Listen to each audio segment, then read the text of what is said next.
السلام علیکم عزیز طلبہ و طالبات، آن لائن کلاسز میں خوش آمدید۔ عزیز طلبہ و طالبات، جو ہمارا آج کا موضوع ہے وہ ہے مضمون نگاری۔ آپ سب جانتے ہیں کہ سال دوم اردو کے پرچے میں سب سے اہم سوال اور سب سے زیادہ نمبروں کا سوال جو ہے وہ مضمون کا ہوتا ہے، یعنی آپ نے مضمون لکھنا ہوتا ہے۔ اور عموماً ایسا ہوتا ہے کہ مضمون بچے یا تو نہیں لکھتے یا پھر اس میں اتنی خامیاں اور کمزوریاں ہوتی ہیں کہ اس معیار کا وہ نہیں ہوتا کہ جس میں ان کو اچھے نمبر مل جائے۔ اگر آپ کو پتہ ہو کہ مضمون کیسے لکھتے ہیں تو آپ نہ صرف مضمون میں اچھے نمبر لے سکتے ہیں بلکہ اس کا اثر آپ کے پورے پرچے پر ہوتا ہے۔ آپ اچھے خاصے نمبر لے لیتے ہیں۔ اچھے نمبر جب لیں گے تو آپ کے نہ صرف اردو کے پرچے کے نمبروں پر اثر پڑے گا بلکہ آپ کے ٹوٹل نمبروں میں بھی خاطر خواہ اضافہ ہو جاتا ہے۔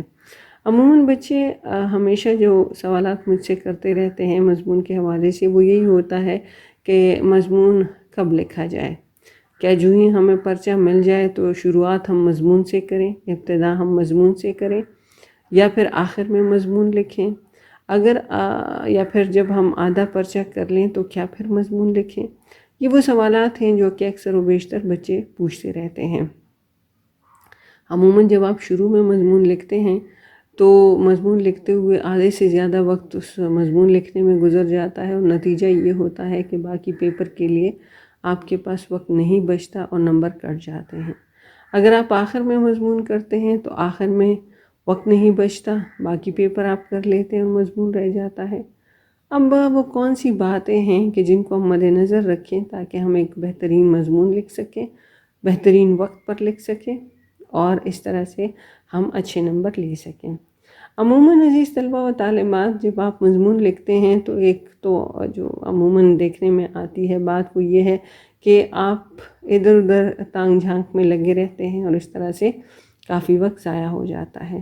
مضمون لکھتے ہوئے جو سب سے اہم بات آپ نے ذہن میں رکھنی وہ یہ ہے کہ جو ہی آپ مضمون لکھنا شروع کریں تو آپ کے ذہن میں ایک پیراگراف تیار ہو، آپ اس کو لکھنا شروع کریں، اور جب آپ وہ لکھ لیں تو دوسرا پیراگراف جو ہے وہ آپ کے ذہن میں ہو کہ اب میں نے کیا لکھنا ہے، اسی طرح سے تیسرا، پھر چوتھا، پھر پانچواں۔ عموماً یہ ہوتا ہے کہ 2 منٹ میں ہم کم از کم 5 لائنیں لکھ لیتے ہیں، لہٰذا کم از کم آدھا گھنٹہ آپ کو چاہیے ہوتا ہے مضمون لکھنے کے لیے۔ مضمون عموماً 10 صفحات یا 8 صفحات پر مشتمل ہوتا ہے۔ آپ نے عزیز طلبہ و طالبات جس چیز کو دیکھنا ہے وہ یہ ہے کہ ہم جو مضمون لکھ رہے ہیں تو ہمیں کتنی مقدار چاہیے اور ہمارا معیار جو ہے وہ کیسا ہو، ٹھیک ہے؟ تو کتنا زیادہ لکھنا ہے اور کتنا بہتر لکھنا ہے، عموماً ہمیں اس چیز کے نمبر ملتے ہیں، یعنی کتنا زیادہ، مقدار کتنی ہے، ٹھیک ہے، اور ہمارا معیار کیا ہے۔ یہ وہ 2 چیزیں ہیں کہ جس کو ہم دیکھتے ہیں، ٹھیک ہے؟ تو ہمارے پاس جو نمبر ہوتے ہیں وہ ان دونوں چیزوں کے لیے ہوتے ہیں کہ ہم نے مضمون کتنی مقدار میں لکھا ہے اور معیار اس کا کیسا ہے۔ یعنی جب آپ مضمون لکھیں گے تو آپ نے اس کے معیار کو مد نظر رکھنا ہے۔ معیاری مضمون جو ہے وہ آپ کا ہونا چاہیے۔ اکثر و بیشتر میں آپ سے یہ کہتی رہتی ہوں کہ جی مضمون آپ ایسے لکھیں کہ معیاری ہو، ٹھیک ہے؟ اب عموماً یہ ہوتا ہے کہ جب ہم مضمون لکھتے ہیں تو زیادہ تر طلبہ و طالبات شروع میں گپ شپ لکھنا شروع کر دیتے ہیں، زیادہ تر آپ کا وقت جو ہے وہ اسی گپ شپ میں گزر جاتا ہے اور اصل چیز کی طرف آپ آتے ہی نہیں ہیں۔ آئیے عزیز طلبہ و طالبات، ہم ذرا ان مضمون کے ان 3 حصوں کے اوپر بات کرتے ہیں جس پر عموماً مضمون لکھا جاتا ہے۔ ایک حصہ ہوتا ہے ابتدائیہ، دوسرا ہے نفس مضمون اور تیسرا ہے اختتامیہ۔ عزیز طلبہ و طالبات، یہ جو تینوں ہیڈنگز میں نے یہاں پر دی ہے، آپ جب مضمون لکھیں گے تو آپ ایسی ہیڈنگز نہیں دیں گے کہ جی یہ مضمون کا ابتدائیہ ہے، یہ نفس مضمون ہے، یہ اس کا اختتام ہے، نہیں۔ یہ جو میں آپ کو بتا رہی ہوں صرف آپ کے سمجھانے کے لیے ہے کہ مضمون کا ابتدائی حصہ کیسے ہوگا، اس کا نفس مضمون کیا ہوگا، اس کا اختتام آپ کیسے کریں گے. تو اس پر بات کرتے ہیں، لیکن تھوڑا سا آپ کو جنرلی بتا دوں کہ جب آپ مضمون لکھیں گے تو آپ کا جو ہر صفحہ ہے وہ شعری اور نثری حوالوں سے مزین ہونا چاہیے. ٹھیک ہے، شعری اور نثری حوالے.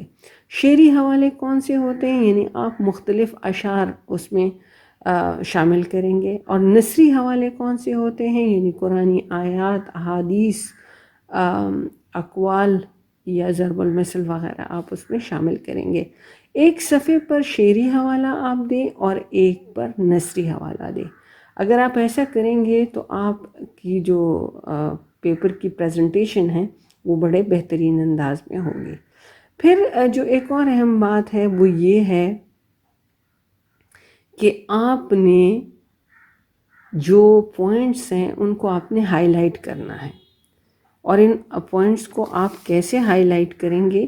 ان کو آپ مارکر سے ہائی لائٹ کریں گے. ٹھیک ہے، تو جو عموماً یہ ہوتا ہے کہ جو پرچہ جو چیک کرنے والا ہے وہ انہی ہائی لائٹ پوائنٹس کو دیکھتا ہے اور اس کے اکارڈنگ آپ کو نمبر ملتے چلے جاتے ہیں. ٹھیک ہے. عزیز طلبہ و طالبات، عموماً جو چیز دیکھنے میں آتی ہے وہ یہ ہے کہ جو بہترین مضمون ہوتا ہے وہ زبان و بیان کا ایک حسین امتزاج ہوتا ہے. ٹھیک ہے، یعنی جو زبان آپ استعمال کر رہے ہیں مضمون کے لیے وہ ادبی زبان ہو. ٹھیک ہے، اور مواد یعنی بیان جو مواد آپ کے پاس ہے وہ بہترین ہو. یعنی لینگویج اور کانٹینٹ، زبان لینگویج اور بیان کانٹینٹ. ٹھیک ہے، ان دونوں چیزوں کا آپ نے خیال رکھنا ہے کہ ادبی زبان ہو اور مواد بھی اچھا ہو. ایک اور اہم بات جو مضمون لکھتے ہوئے آپ نے مد نظر رکھنی ہوگی وہ کیا ہے کہ مواد جو ہے وہ موضوع سے متعلق ہو. یعنی جو بھی آپ باتیں لکھیں گے وہ ادھر ادھر کی باتیں نہ ہوں بلکہ موضوع سے متعلق ہو. اسی طرح سے آپ نے ایک اور جو اہم بات ہے وہ یہ ہے کہ جامع مضمون آپ نے لکھنا ہے. آپ کے مضمون کے اندر جامعیت ہو، کمپریہنسو ہونا چاہیے. ٹھیک ہے، مثال کے طور پر کسی موضوع کے اگر 5 پہلو ہیں تو آپ نے 5 کے اوپر بات کرنی ہے. ٹھیک ہے، ایسا نہ ہو کہ کوئی ایک پہلو آپ اٹھا لیں اسی پہ 10 صفحات لکھ لیں اور آپ کہیں کہ جی میں نے بہترین مضمون لکھا، تو ایسا نہیں ہوگا. مثال کے طور پر آپ سر سید احمد خان پر مضمون لکھتے ہیں تو جو سر سید احمد خان کی خدمات ہیں اس میں ادبی خدمات بھی ہیں، سیاسی خدمات بھی ہیں، سماجی خدمات بھی ہیں، تعلیمی خدمات بھی ہیں، مذہبی خدمات بھی ہیں. تو آپ نے یہ نہیں کرنا کہ ان کی صرف ادبی خدمات پہ بات کر لیں اور باقی ساری جو ان کی جو باقی سارے پہلو ہیں اس کو چھوڑ دیں. ایسا نہیں ہوگا، بلکہ آپ نے ان کی ادبی خدمات پر بھی بات کرنی ہے، سیاسی خدمات پہ بھی، سماجی پہ بھی، تعلیمی پہ بھی، مذہبی خدمات پہ بھی بات کریں گے تو تبھی آپ کا مضمون جو ہے وہ ایک بہترین مضمون بن سکے گا. عزیز طلبہ و طالبات، جو مضمون کے حوالے سے میں نے آپ کو بتایا کہ مضمون کے 3 حصے ہیں، ابتدائیہ ہے، نفس مضمون ہے اور اختتامیہ ہے. اب ابتدائیہ جو ہے اس میں ہم نے کن باتوں کو مد نظر رکھنا ہے؟ جب آپ ابتدائیہ مضمون کا لکھیں گے تو اس میں عموماً مضمون کا تعارف ہوتا ہے. ٹھیک ہے، اور یہ مضمون کا جو تعارف ہے یہ کم از کم 2 صفحات، 1 یا 2 صفحات پر مشتمل ہوتا ہے. اپنے ذہن میں رکھنا ہے کہ 1 یا 2 صفحات. عزیز طلبہ و طالبات، جیسے کہ ابھی ہم نے بات کی کہ مضمون کے 3 حصے ہوتے ہیں. ایک حصہ جو ہے وہ ابتدائیہ ہے، دوسرا نفس مضمون ہے اور تیسرا اختتامیہ ہے. اب جو ابتدائیہ ہے اس پر ہم بات کرتے ہیں کہ یہ مضمون کا تعارف ہوتا ہے اور عموماً 1 یا 2 صفحات پر مشتمل ہوتا ہے. ٹھیک ہے، یہ جو مضمون کا تعارف ہے اس میں آپ نے مضمون کا تعارف پیش کرنا ہوتا ہے. ٹھیک ہے، کہ جو موضوع آپ کو دیا گیا ہے اس کا تعارف آپ کریں گے، پھر موضوع کی اہمیت، جو بھی موضوع آپ کو دیا گیا ہے اس کی اہمیت کو آپ پیش کریں گے، پھر موضوع کی وسعت پر آپ بات کریں گے، ٹھیک ہے، اور پھر اس موضوع کا پس منظر کیا ہے اس کے اوپر آپ بات کریں گے۔ تو آپ دیکھ لیجئے کہ جب آپ موضوع کا تعارف کرائیں گے، پھر موضوع کی کیا اہمیت ہے، پھر موضوع کتنا وسیع ہے، پھر موضوع کا پس منظر کیا ہے، تو یہ آپ کے پاس آرام سے 1 یا 2 صفحات بن جاتے ہیں۔ آئیے ہم اب بات کرتے ہیں نفس مضمون کے حوالے سے کہ نفس مضمون جو ہے وہ کیسا ہوگا۔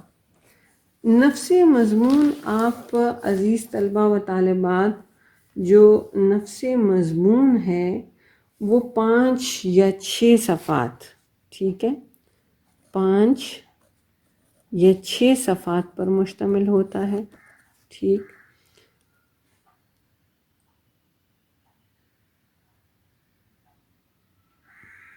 اور اس میں آپ جو موضوع، مثال کے طور پر ابھی ہم نے بات کی کہ موضوع کا جو مضمون کا جو ابتدائیہ ہے، یعنی جس میں آپ مضمون کا تعارف کراتے ہیں، اس میں موضوع کی جو اہمیت ہے، موضوع کا جو تعارف ہے، موضوع کی جو اہمیت ہے، موضوع کی جو وسعت ہے، موضوع کا جو پس منظر ہے، اس پر بات کرتے ہیں۔ مثال کے طور پر عزیز طلبہ و طالبات، ہم سر سید احمد خان کو لے لیتے ہیں، ٹھیک ہے، آپ کو سمجھ آ جائے گا بہتر طریقے سے کہ سر سید احمد خان جو ہے، یعنی ایک اور اہم بات اس حوالے سے کہ براہ راست آپ مضمون شروع نہیں کریں گے، ٹھیک ہے، تو سب سے پہلے آپ موضوع کا تعارف کرائیں گے، ٹھیک، کہ سر سید احمد خان کون تھے، پھر موضوع کی اہمیت یعنی ان کا کیا مشن تھا، پھر موضوع کی وسعت یعنی سر سید ایک بہترین رہنما تھے اور مسلمانوں کے لیے انہوں نے بہت زیادہ کام کیا، ان کو تعلیمی میدان میں آگے بڑھانے میں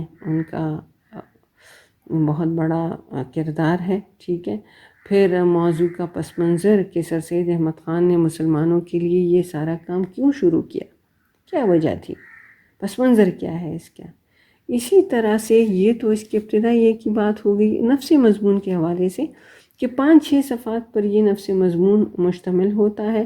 یعنی ابھی میں نے آپ کو بتایا کہ سر سید احمد خان کے حوالے سے اگر ہم بات کریں تو سب سے پہلے ان کی پیدائش، کب پیدا ہوئے، کہاں پیدا ہوئے، والدین ان کے کون تھے، ماحول ان کا کیسا تھا، ابتدائی تعلیم ان کی کس طرح سے ہوئی، ٹھیک ہے، ابتدائی تعلیم مطلب کہاں سے حاصل کی، پھر تعلیم کا سلسلہ آگے کیسے بڑھا، پھر انہوں نے مسلمانوں کے لیے مطلب کن اہم باتوں کو پیش نظر رکھتے ہوئے انہوں نے مسلمانوں کے لیے کام کیا، ٹھیک ہے۔ ان ساری باتوں کو آپ نے مد نظر رکھنا ہوگا۔ پھر ایک اور اہم بات اس حوالے سے ہے، وہ ہے اختتامیہ۔ اختتامیہ بھی 1 یا 2 صفحات پر مشتمل ہوگا، یعنی آپ جو ہے وہ مضمون کا اختتام کیسے کریں گے، ٹھیک ہے، تو جو اس کا نتیجہ ہے، جو کنکلوژن ہوگا، ٹھیک، اس کو آپ آخر میں بیان کریں گے۔ عزیز طلبہ و طالبات، جیسے ابھی میں نے آپ کو بتایا کہ جو مضمون کا اختتامیہ ہے وہ 1 یا 2 صفحات پر مشتمل ہوتا ہے، یعنی ابھی میں نے آپ سے ذکر کیا سر سید احمد خان کے حوالے سے، تو آخر میں ہم ان کو یعنی کوئی بھی جو موضوع ہوتا ہے اس کو ہم سم اپ کرتے ہیں۔ مثال کے طور پر اگر ہم دیکھ لیں سر سید احمد خان کو یا کوئی بھی اور جو شخصیت ہو، اگر ہم اس کے حوالے سے بات کریں تو ہم آخر میں خراج تحسین پیش کرتے ہیں یا دوسروں کے ان کے متعلق جو تاثرات ہیں اس کو بیان کرتے ہیں۔ تو آپ نے آخر میں اپنی تمام گفتگو کو سمیٹنا ہے۔